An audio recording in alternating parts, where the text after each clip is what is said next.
National conference ये कह रही है, हमारा ये एजेंडा है कि एंटी पीपल जितने भी कानून बने वो सब हम वापस करवाएंगे। बीजेपी पहले भी धोखा दे रही है लोगों को, आज जो कह रहे हैं वो भी धोखा ही है। ब्लैकमेलिंग कर रही है लोगों के साथ।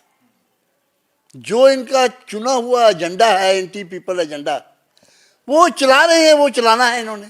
लोगों के ऊपर टैक्स का बोझ है जो लगातार यहां पर बढ़ाया जा रहा है और लोगों को सुविधाएं देने की बजाय उन पर टैक्स के बोझ डाले जा रहे हैं। और ऊपर से जो प्रॉपर्टी टैक्स जो अभी सरकार लेकर आई है और जिसके लिए नोटिफिकेशन भी जारी कर दी है, उसके बाद काफी जो है लोगों में गुस्सा है, पॉलिटिकल पार्टीज में गुस्सा है जो लोगों को रिप्रेजेंट करते हैं। इसी पर बातचीत करने के लिए इस समय हमारे साथ जम्मू कश्मीर नेशनल कॉन्फ्रेंस के प्रोविंशियल प्रेसिडेंट रतनलाल गुप्ता जी हैं। इनसे बातचीत करेंगे और जानेंगे कि प्रॉपर्टी टैक्स जिस तरीके से कल नोटिफिकेशन सरकार की आई है, आपका इस पर क्या रिएक्शन?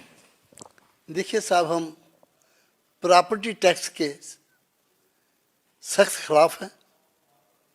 हम इस नोटिफिकेशन को सिरे से नकारते हैं और स्ट्रांगली कंडेम करते हैं कि जम्मू कश्मीर के लोग जो पहले ही मुसीबतों में घिरे हुए हैं, परेशानियों से जूझ रहे हैं, बेरोजगारी से जूझ रहे हैं, बच्चे जिनका थोड़ा बहुत बिजनेस था वो तबाह बर्बाद हो गया पहले कोविड की वजह से, और उसके बाद जिस किस्म के एंटी पीपल यहाँ पे कानून इन्होंने लाए उसकी वजह से आज लोग पहले ही खौफ में थे, हरासा में थे, रोष में थे, आक्रोश था। लेकिन आज इन्होंने जलती हुए पे घी डाला है और इस किस्म के ये जो नोटिफिकेशन निकाल के, मैं समझता हूँ जो एंटी पीपल एजेंडा इनका है वो इसको चला रहे हैं और चलाने की कोशिश कर रहे हैं। गरीब लोग हैं, जम्मू कश्मीर आपको पता ही है, वसाइल नहीं है, रोजगार नहीं है, बिजनेस कोई नहीं है। आप देखिए पहले यहाँ पे इंडस्ट्री स्टेट के अंदर जाते थे लोग, इंडस्ट्री की चल रही होती थी, वर्कर काम कर रहे होते थे। लेकिन आज आप बड़ी ब्राह्मणा में चले जाइए, सांबा में चले जाइए, खटुगा में चले जाइए, इंडस्ट्रीज जो है मैं समझता हूँ कि 50% के करीब तो वैसे ही लाख लगे हैं वहाँ पे, बंद हो गई हैं, क्योंकि पॉलिसीज जो बना रहे हैं ये वो एंटी इंडस्ट्रीज पॉलिसीज हैं। लेकिन सरकार जिस तरह से उसको अपना जो तर्क देती है, सरकार का तर्क ये है कि पूरे देश में प्रॉपर्टी टैक्स लागू है, सिर्फ जम्मू कश्मीर ही वाहिद एक ऐसी स्टेट हुआ करती थी पहले यहाँ पे प्रॉपर्टी टैक्स लागू नहीं है। और प्रॉपर्टी टैक्स नहीं लगाने की वजह से कहीं जो है डेवलपमेंट के काम नहीं हो पाते हैं, रेवेन्यू जनरेशन जो है नहीं हो पाता है, ये एक बड़ा तर्क देती है। आप इस पर क्या कहें? देखिए ऑलरेडी 50 किस्म के कार्य यहाँ दे रहे हैं। आप देखिए महंगाई आसमान को छू रही है। जो गैस सिलेंडर 400 रुपये से आप खरीदते थे, आज 1150 से आप खरीद रहे हैं।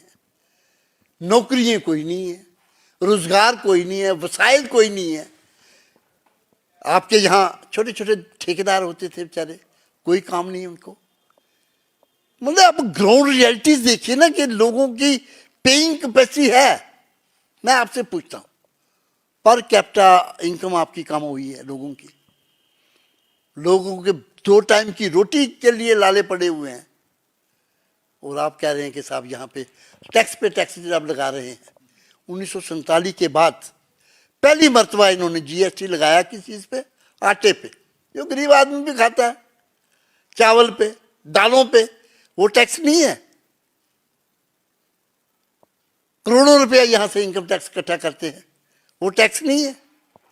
मुझे आप बताइए, जीएसटी जो लगा हुआ है वो टैक्स नहीं है, वो कहाँ जा रहा है पैसा?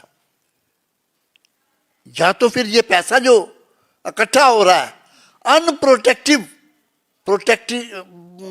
आइटम्स पे ये खर्च कर रहे हैं, जो पैसा जाया हो रहा है, और आप कह रहे हैं तरक्की हो रही है। आप मुझे ग्राउंड रियलिटीज पे बताइए। आप चलिए यहाँ जम्मू कठुआ और सांबा की कंडी बेल्ट की तरफ, पिछली बार हम गर्मियों में वहां गए, लोग पानी की बूंद के लिए तरस रहे थे। 9 सालों में आपने क्या तरक्की की है? किया क्या है आपने? आप हमें बता दीजिए ना। क्या हमने साहब ये प्रोजेक्ट किया, कितनी इंडस्ट्री लगाई है यहाँ, कितना यहाँ पे पैसा इंडक्ट किया ताकि लोगों के जो हालात है, लाइफस्टाइल आपका उनका बदला है। कोई जो गरीब है वो गरीब तर हुआ है। चाहिए देखिए हालत ये बनी हुई है। आम लोगों को क्या लगता है कितना उन पर बोझ बढ़ने वाला है, जिस तरीके से जो कल एक रूल्स वगैरह निकाल दिए हैं, फॉर्मूलाज निकाल दिए हैं कि कितनी स्लैब होगी तो कितना होगा, कितना स्क्वायर फुट का आपका घर है, स्लैब है तो हम आपके इतने पैसे लगाएंगे इस पर कर को। तो ऐसा लग रहा है कि आम जनता पर इसको कितना असर पड़ने वाला है। अगर नेशनल कॉन्फ्रेंस का इस पर अपना क्या कहना है? बचेगा कोई नहीं, मतलब असर तो हर एक के पड़ने वाला है। 1000 ये स्क्वायर फीट की आप बात कर रहे हैं। एग्जाम्प्ट किया नहीं, एग्जाम्प्ट 1000 कितना होता है? मतलब 3.5 मरले जमीन पे मकान बना हो तो टैक्स देना पड़ेगा आपको। पहले भी टैक्स था यहाँ, प्रॉपर्टी टैक्स, लेकिन उस पर रेजिडेंशियल जो था उसको माफ किया था, एग्जाम्प्ट किया था। आज तो रेजिडेंशियल भी आप लग रहे हैं। जो मजदूर, आज कौन सा मजदूर है जो जिसके 2 कमरे नहीं है बेचारे के, या 2, 2.5, 3, 4 मरले पे उसने मकान बनाया हुआ है, वो भी टैक्स की जद में आ रहा है। तो जब आप इन लोगों को, जो दिहाड़ीदार होगा मजदूर, आज हमें यही तो नहीं समझ आ रही। यहाँ तो ये समझ रहे हैं कि लोग बेवकूफ़ हैं, जो हम कहते हैं वो वही दुरुस्त है, तो ठीक है चल रहा है, लेकिन ये ज़्यादा देर चलेगा नहीं। डेमोक्रेसी में आप जिस ढंग से जम्मू कश्मीर के साथ परेशानियों पे परेशानियां यहां ला रहे हैं, टैक्सों के बोझ के तले यहाँ के लोगों को परेशानियों में उलझा रहे हैं, मैं समझता हूँ ये यहाँ के लोगों के लिए भी परेशानी है और आप तो मालिक हैं। जिस यहाँ ना सुनने वाला है कोई, ना यहाँ ना कोई दलील है, ना ये अपील है, ना सुनने वाला है, ना सुनाने वाले तो हैं हम, लेकिन सुनने वाला कोई नहीं। मैं उसी पर बातचीत आपसे करना चाहता हूं कि जिस तरीके से यहाँ पर देखा गया है कि काफी समय से सरकार नहीं है, लोगों की चुनी हुई सरकार नहीं है, उस आड़ में कई तरह की जो है सरकार ये फैसले ले रही है। तो क्या ये जो फैसले सरकार ले रही है, अगर आने वाले समय में अगर नेशनल कॉन्फ्रेंस की सरकार आती है तो क्या इन फैसलों को वो वापस करेगी? बिल्कुल। देखिए, बीजेपी इलेक्शन से घबरा क्यों रही है, परेशान क्यों हो रही है? इनके अपने चैनलों ने यहाँ पे सर्वे किए, इनकी अपनी एजेंसियों ने यहाँ पे सर्वे किए। उन्होंने उनको साफ अल्फाज में कहा कि साहब जम्मू कश्मीर के अंदर 10, 12, 15 सीटों से ज़्यादा आप सीटें नहीं ले पाएंगे, और सरकार की तो बात है भूल ही जाइए। यही वजह से यहाँ से ये लड़ रहे, मतलब ये अपने आप को कनी खिसका रहे हैं, यहाँ से इलेक्शन नहीं करवाने की मेन वजह यही है। इनको महसूस हो गया कि हम यहाँ कुछ नहीं कर पाएंगे। हमारा ये कहना है कि साहब आप इलेक्शन करवाइए। आप दुनिया में दुआई दे रहे हैं कि साहब हिंदुस्तान की डेमोक्रेसी जो है वो सब स्ट्रॉन्गेस्ट डेमोक्रेसी है। पिछले 4 साल से जम्मू कश्मीर के अंदर आप इलेक्शन क्यों नहीं करवा रहे?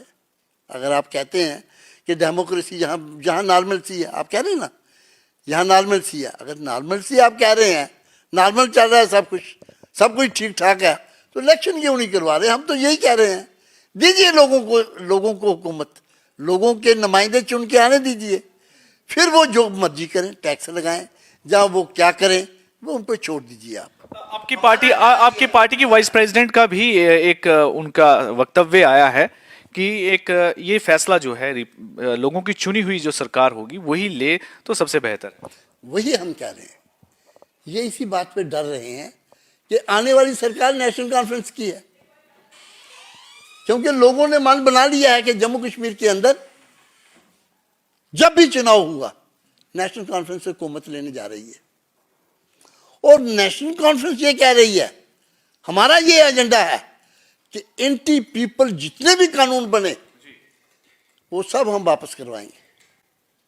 आने वाले समय में इस प्रॉपर्टी टैक्स को जिस तरीके से सरकार ने अब नोटिफिकेशन निकाल दिया है और लागू भी करेगी, हालांकि यहाँ पर काफ़ी बीजेपी की तरफ से भी रिएक्शन जो मिक्स ही आती हैं कि नहीं, हम इस पर स्पेशल एक जैसे म्यूनसिपैलिटी में भी उन्होंने कहा कि हम एक स्पेशल एक सेशन बुलाएंगे, तो उसमें इसके बारे में चर्चा करेंगे और लोगों के ऊपर बोझ ना हो इसकी हम पूरी कोशिश करेंगे। आप उनके इस वक्तव्य को कैसे देखते हैं, स्टेटमेंट को कैसे देखते हैं कि वो एक तरह से मरहम लगाने की कोशिश कर?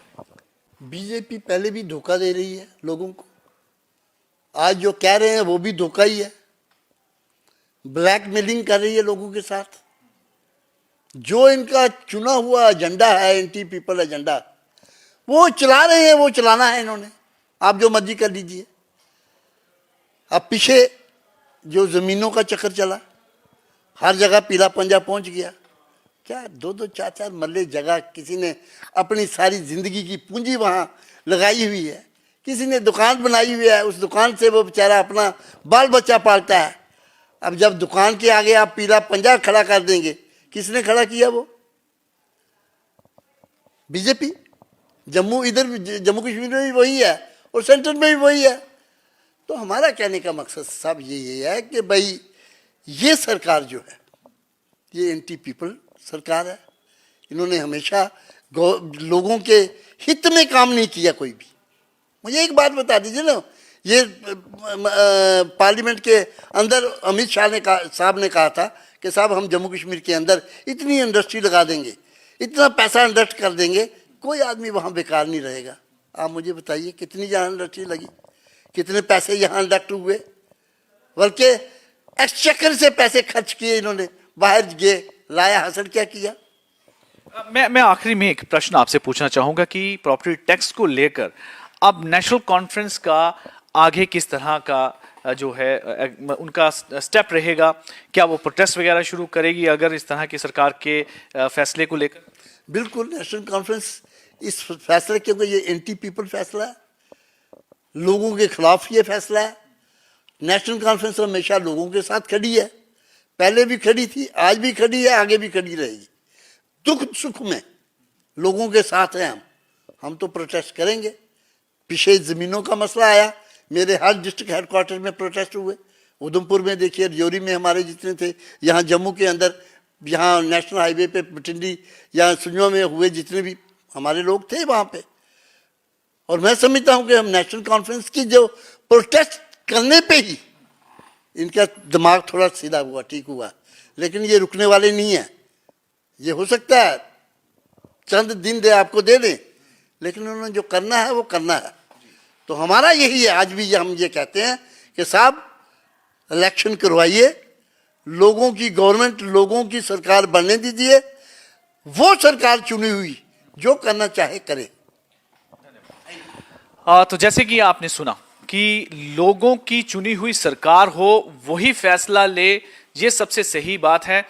लेकिन जिस तरीके से अब ये प्रॉपर्टी टैक्स लाया गया है और सरकार आम जनता पर टैक्स के बोझ पर बोझ जो है उन पर लाद रही है, जिससे आम जनता त्रस्त है, इसको लेकर नेशनल कॉन्फ्रेंस का कड़ा विरोध है। और आने वाले समय में नेशनल कॉन्फ्रेंस इसके लिए हर जगह, हर डिस्ट्रिक्ट में जो है प्रोटेस्ट डिमॉन्स्ट्रेशंस करेगी सरकार के इस फैसले को लेकर।